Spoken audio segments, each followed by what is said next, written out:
Hello, എല്ലാവർക്കും സുഖമല്ലേ? ഞങ്ങൾ ഇന്നൊരു കല്യാണത്തിന് പോവാണ് കേട്ടോ. ഇന്നലെ നമ്മളെ നാട്ടിൽ വായനശാല വാർഷികാഘോഷമായിരുന്നു. പരിപാടിയൊക്കെ കഴിഞ്ഞ് വന്നപ്പോൾ വെളുപ്പിനെ 4 മണിയായി. പിന്നെ ഒരു 2 മണിക്കൂർ ഉറങ്ങി. അപ്പാടെ എഴുന്നേറ്റ് അലാറമൊക്കെ വെച്ച് എണ്ണീറ്റ് ഞങ്ങൾ കല്യാണത്തിന് പോകാൻ വേണ്ടിയിട്ട് ഇറങ്ങിയതാണ് കേട്ടോ. കല്യാണം ഇവിടെ കണ്ണൂർ ചെമ്പേരി എന്ന് പറയുന്ന സ്ഥലമാണ്. അപ്പോൾ ഞങ്ങൾ ആ ഭാഗത്തേക്ക് പോയിട്ടില്ല, ആദ്യമായിട്ട് പോകുന്നതാണ്. ശരിക്കും ഞങ്ങളുടെ അവിടെ നിന്നുണ്ടല്ലോ എളുപ്പത്തിൽ പോകാൻ പറ്റുന്നൊരു റൂട്ടുണ്ടായിരുന്നേ. അപ്പോൾ ഞായറാഴ്ച ആയതുകൊണ്ട് അതിലെ ബസ്സില്ല എന്ന് പറഞ്ഞുകൊണ്ട് നമ്മൾ നമ്മളെ നാട്ടിൽ നിന്ന് തളിപ്പറമ്പ് നിന്ന് ചെമ്പേരിക്ക് പോകുന്നത് കേട്ടോ. അപ്പോൾ രാവിലെ ഒന്നും കഴിക്കാണ്ടാ വന്നത്, അതുകൊണ്ട് ഞങ്ങളൊരു വട്ടയപ്പം വാങ്ങിയിട്ടുണ്ടായിരുന്നു. ബസ്സിലിരുന്ന് നമ്മൾ മൂന്നാളും ഒരു വട്ടയപ്പം കഴിച്ചു. ഏട്ടൻ ഈ കല്യാണത്തിന് പോകണമെന്ന് ഭയങ്കര ആഗ്രഹമായിരുന്നു കേട്ടോ. ഏട്ടൻ്റെ കൂടെ ജോലി ചെയ്യുന്ന ആളുടെ കല്യാണമാണ്. അഭിഷേകം എന്നാണ് ആളുടെ പേരെങ്കിലും വിളിക്കുന്നത് ചെമ്പേരി എന്നാണ്. അതുകൊണ്ട് എൻ്റെ വായിലും ചെമ്പേരിനെ വരുള്ളൂ. വീട്ടിൽ നിന്ന് ഇറങ്ങിക്കഴിഞ്ഞിട്ടാണ് ഞായറാഴ്ചയാണെന്നുള്ള കാര്യം ഓർത്ത്. അതുകൊണ്ട് ഞങ്ങൾക്ക് കല്യാണമൊന്നും കാണാൻ പറ്റിയില്ല. കറങ്ങിയൊക്കെ വന്നപ്പോഴേക്ക് കല്യാണം കഴിഞ്ഞു. പിന്നെ ഞങ്ങൾ ഇന്ന് ഒരു ഫോട്ടോയൊക്കെ എടുത്തു അവരുടെ കൂടെ നിന്ന്. കല്യാണ പെണ്ണിൻ്റെ വീട് കാസർഗോഡാണ് കേട്ടോ. ഏട്ടൻ്റെ കൂടെയുള്ളവരൊക്കെ തലേന്നത്തെ ഫംഗ്ഷനാണ് വന്നത്. അപ്പോൾ ഇവിടെ എത്തിയപ്പോൾ ഏട്ടൻ്റെ കൂടെ നേരത്തെ പാർക്കിൽ ജോലി ചെയ്തിട്ടുള്ളവരൊക്കെ ഉണ്ടായിരുന്നു. അപ്പോൾ എല്ലാവരെയും കണ്ടു. കല്യാണം കാണണമെന്ന് ഭയങ്കര ആഗ്രഹമായിരുന്നു, പക്ഷേ എങ്കിൽ കല്യാണം കാണാൻ പറ്റിയില്ല.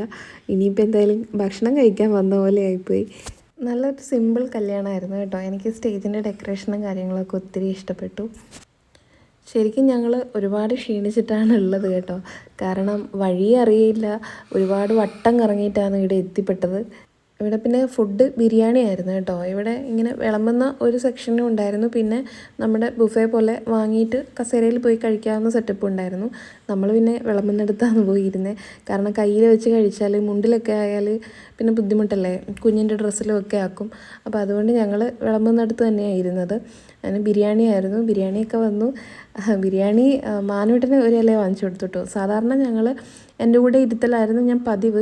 ഇപ്പോൾ ഇടയ്ക്കൊക്കെ ഞങ്ങൾ ഏതെങ്കിലും കല്യാണത്തിനോ വീട്ടു കൂടലിനോ ഒക്കെ പോകുമ്പോൾ മാനൂട്ടൻ ഒരു കസേര കൊടുക്കും. കാരണം അവൻ തന്നെ കഴിച്ചോട്ടേ എന്ന് വിചാരിക്കും. കാരണം ഇത്രയും വലുതായില്ലേ, ഇനിയിപ്പോൾ മടിയിലിരുത്തി കൊടുക്കേണ്ട പ്രായമല്ലല്ലോ.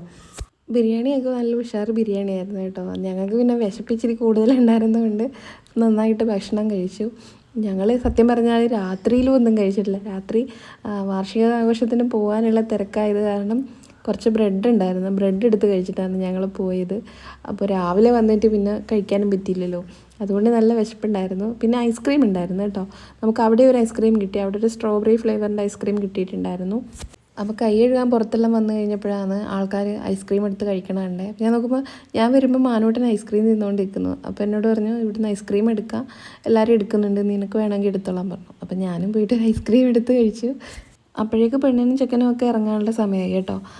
ഇത് കല്യാണം നടക്കുന്നത് ചെക്കൻ്റെ സ്ഥലത്തായിരുന്നു. എൻഗേജ്മെൻറ്റ് പെണ്ണിൻ്റെ നാട്ടിൽ വെച്ച് നടത്തിയതുകൊണ്ട് കല്യാണം ഇവിടെ ആക്കിയതാണ്. അതുകൊണ്ടാണ് കേട്ടോ എനിക്ക് കല്യാണത്തിന് പങ്കെടുക്കാൻ പറ്റിയത്.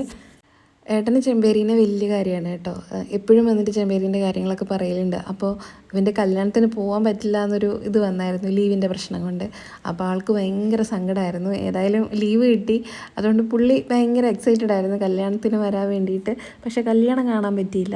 കല്യാണം കഴിഞ്ഞതാ പെണ്ണിൻ്റെ വീട്ടിൽ നിന്ന് വന്നവരൊക്കെ പോകുന്നതാണ് കേട്ടോ. അപ്പം ഞങ്ങൾക്ക് ഇവിടുന്ന് പോകാൻ ഇനി ഓട്ടോയൊന്നും കിട്ടില്ല എന്ന് പറഞ്ഞു. അങ്ങനെ ഏട്ടൻ്റെ കൂടെ ഞാൻ പറഞ്ഞില്ലേ പാർക്കിലുണ്ടായിരുന്നേ, അതിൽ ഹരി എന്ന് പറഞ്ഞൊരു കുട്ടി വണ്ടിയിൽ ഞങ്ങൾ രണ്ടുപേരെയും ട്രിപ്പ് അടിച്ച് ഇവിടെ കൊണ്ട് ഇറക്കി തന്നു. ജംഗ്ഷനിൽ വരെ കൊണ്ടുവിട്ടു കേട്ടോ. അപ്പോൾ ഇവിടുന്ന് ബസ്സില്ല എന്നാണ് പറയണേ. ഞാൻ പറഞ്ഞു ഇത് വേറെ ഏതോ യൂണിവേഴ്സാണെന്ന് തോന്നുന്നുണ്ട്. കാരണം ഞായറാഴ്ച ആയിട്ട് ഒരു കട പോലും തുറന്നിട്ടില്ല, വണ്ടിയും ഇല്ല, ഒന്നുമില്ല. ലാസ്റ്റ് ഏതായാലും ഒരു ബസ് വന്നു കേട്ടോ. എങ്ങനെയോ ഞങ്ങൾ ബസ്സിൽ കയറി ചത്തു. ഞങ്ങൾ ക്ഷീണിച്ച് അവശരായി കേട്ടോ. എന്താ വെച്ചാൽ തലേന്നത്തെ ഉറക്കവും ഈ ചൂടും പുകച്ചിലും എല്ലാം കൂടി യാത്രയും എല്ലാം കൂടി ആയപ്പോഴത്തേക്ക് ഇങ്ങോട്ട് വന്ന പോലെ അല്ല എല്ലാവർക്കും. അങ്ങോട്ട് പോകാൻ നേരം ഫുൾ ചത്ത്. ഞങ്ങൾ അങ്ങനെ എന്തായാലും ഞങ്ങൾക്ക് നാട്ടിലേക്കുള്ള ബസ് ഉണ്ട് എന്ന് അറിഞ്ഞു. അതുകൊണ്ട് പിന്നെ കിട്ടിയ ബസ്സിന് കയറി എവിടെ ഇറങ്ങി ശ്രീകണ്ഠാപുരം എന്ന് പറഞ്ഞ സ്ഥലത്ത് വന്നു. ചെമ്പേരിയിൽ നിന്ന് ബസ് കയറിയിട്ട് ശ്രീകണ്ഠാപുരത്ത് വന്നു. ശ്രീകണ്ഠാപുരത്ത് നിന്ന് പിന്നെ ഞങ്ങൾക്ക് മയിൽ ബസ്സുണ്ട്, അതിന് കയറി ഇറങ്ങിയിട്ട് പിന്നെ അവിടെ നിന്ന് ഓട്ടോയ്ക്ക് വേണം നാട്ടിലേക്ക് പോകാൻ. ഈ ഞായറാഴ്ച ആയിക്കൊണ്ട് ഇങ്ങനെ ബസ്സൊന്നും ഓടാണ്ടിരിക്കുന്നത് ഒരു വല്ലാത്ത പാടാണല്ലേ. കാരണം നമുക്ക് ബസ്സിനെ ആശ്രയിച്ചിട്ടാണ് അധികം